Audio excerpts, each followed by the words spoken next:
ქართული ლექსის რიტმული გასაყარი რამდენიმე ნიშნით ხასიათდება, მაგრამ თავარი ისაა, რომ მხოლოდ რიტმული გასაყარი არის სტრუქტურული ფაქტორი. ნებისმიერი სხვა მახასიათებლის, მაგალითად მარცვალთა რაოდენობის ტოლობის რეალიზების პირობებში რიტმი და რიტმული ლექსი არ იქმნება, როგორც დავწმუნდით მგზავრის წერილებიდან ამოღებული 4 წინადადების, რომლებიც იზოსილაბური იყო, 4 წინადადების მაგალითზე. რიტმი და რიტმული ლექსი არ იქმნება, თუ არ გვაქვს რიტმული გასაყარი, რომელიც ერთეულებს ორ შემადგენლად ყოფს. და პირიქით, ნებისმიერი მახასიათებლის მოშლის პირობებში რიტმი და ლექსი გვაქვს, თუ მოქმედებს რიტმული გასაყარი. მარცვალთა გარკვეული რაოდენობის შემცველი, თქვათ 7 მარცვლიანი ოდენობა, როგორც ასეთი არ წარმოადგენს რიტმულ ერთეულს და მისი გამეორებით რიტმული ლექსი არ იქმნება. ამიტომ 7 მარცვლიანი სიგრძე არ არის სტრუქტურული ნიშანი, მაგრამ 5+2 და 4+3 რიტმული სტრუქტურებია, ან ორწევრედი, ან სტრიქონი.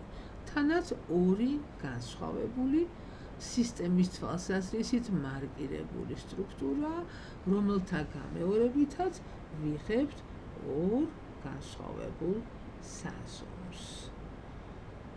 ნახეთ, როგორ არ თანხდება ერთმანეთს ეს 2 საზომი, თუმცა ისინი იზოსილაბურია, 7 მარცვლიანია თითოეული სტრიქონი.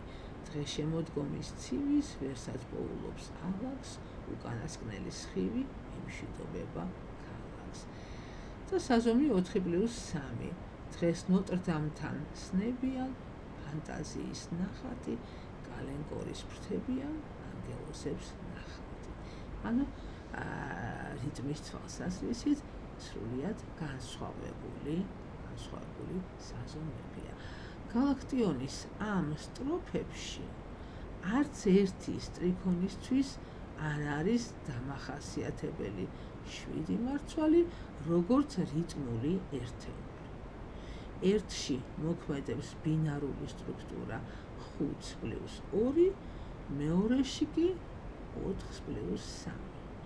თუ განვიხილავთ ისეთ ლექსებს, რომლებშიც ერთმანეთთან მეზობლობენ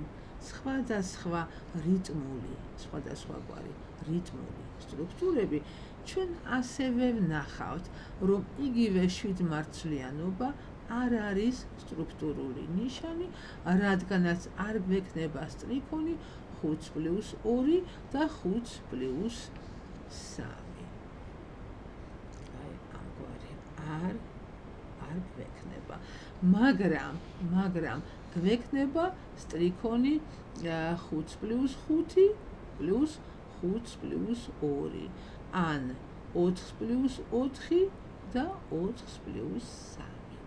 ესე იგი, 2 რიტმულ სტრუქტურას შეერთებულს ერთ სტრიქონად ქმნიან სხვადასხვა მარცვალთ რაოდენობის, მაგრამ ერთი და იმავე რიტმული გასაყარის მქონე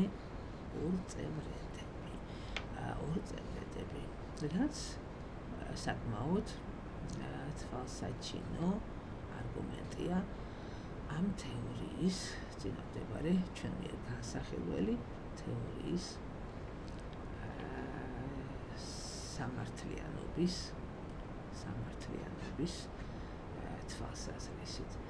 მარცვალთ რაოდენობით შეიძლება დავახასიათოთ მხოლოდ უმცირესი შემადგენელი, ანუ სეგმენტი. რიტმული ერთეულების სიგრძე უკვე აღარ იანგარიშება სილაბური სიგრძის სახით. რიტმული ერთეულებისა სეგმენტი, როგორც ვიცით, არ არის ასეთი დამოუკიდებელი რიტმული ერთეული არ არის.